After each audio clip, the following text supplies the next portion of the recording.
జరిగే general election counting కు అధికారులు సర్వం సిద్ధం చేస్తున్నారు. హైదరాబాద్ జిల్లా పరిధిలోని 2 లోక్సభ స్థానాలకు, 15 అసెంబ్లీ స్థానాలకు 15 సెంటర్లలో కౌంటింగ్ నిర్వహించేందుకు ఏర్పాట్లు చేస్తున్నారు. ఉదయం 8 గంటల నుంచి కౌంటింగ్ స్టార్ట్ చేయనున్నారు అధికారులు. కేంద్రం నుంచి వచ్చిన పరిశీలకులతో పాటు భారీ బందోబస్తు మధ్య కౌంటింగ్ నిర్వహించనున్నారు అధికారులు. ఉదయం 6 గంటలకే అభ్యర్థులు ఏజెంట్ల సమక్షంలో స్ట్రాంగ్ రూమ్లను తెరవనున్నారు. 13 రౌండ్లలో ఫస్ట్ రిజల్ట్ చార్మినార్, చివరిగా 21 రౌండ్లలో యాకుత్పురా ఫలితాలు వెలువడే అవకాశం ఉందంటున్నారు అధికారులు. Election commission and CEO to increase the number of tables.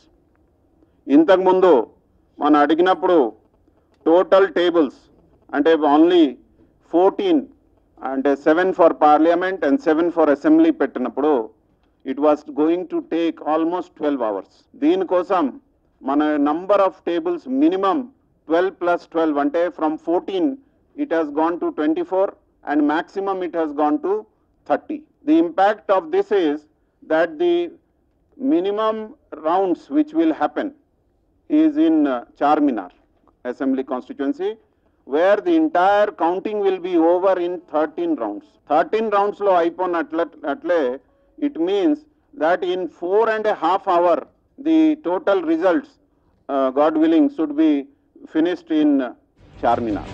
ఈసారి ప్యాడ్ అనే కొత్త యూనిట్ ను ఈవీఎంలకు అనుసంధానిస్తున్నారు. మొరాయించిన ఈవీఎంల ఫలితాలను డిస్ప్లే చేసేందుకు ఇవి ఉపయోగపడతాయని అంటున్నారు. లెక్కలపై అనుమానం ఉన్న అభ్యర్థులు కోరితే ఈ యూనిట్ సహాయంతో ప్రింట్ కూడా ఇస్తామంటున్నారు అధికారులు. ఆ ఫెసిలిటీ అంటే దీన్ని ఆక్సిలరీ డిస్ప్లే యూనిట్ తో కనెక్ట్ చేస్తే దీనికి ప్రింట్అవుట్ కూడా తీసుకోవచ్చు. ఈసారి ఇన్స్ట్రక్షన్ అంటే ఇఫ్ నెసెసరీ ఎక్కడైనా ఏమైనా ఇష్యూ వస్తే, ప్రాబ్లం వస్తే దీనికి ప్రింట్అవుట్ కూడా మనం తీసుకోవడానికి అవకాశం ఉంటుంది. దీనికోసం ఇంకొక యూనిట్ అంటే ఆక్సిలరీ యూనిట్ ECIL ద్వారా తయారు చేయడం జరిగింది. ఈ ఆక్సిలరీ యూనిట్ ని మనము printer cum auxiliary display unit అంటాము, PAD యూనిట్.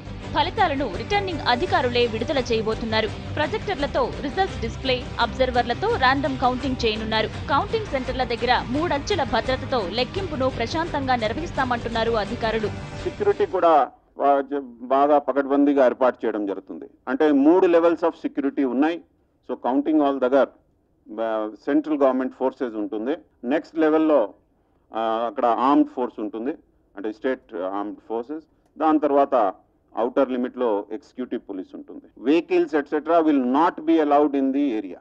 మొరాయించిన ఈవీఎంల నుంచి డేటా సేకరించేందుకు ప్రతి కౌంటింగ్ కేంద్రంలో 2 ECIL ఇంజనీర్లు అందుబాటులో ఉండనున్నారు. ఏవైనా ఈవీఎంలు అసలే పనిచేయని పక్షంలో ఈసీ గైడ్ లైన్స్ ప్రకారం రిజల్ట్స్ ను విడుదల చేస్తామంటున్నారు.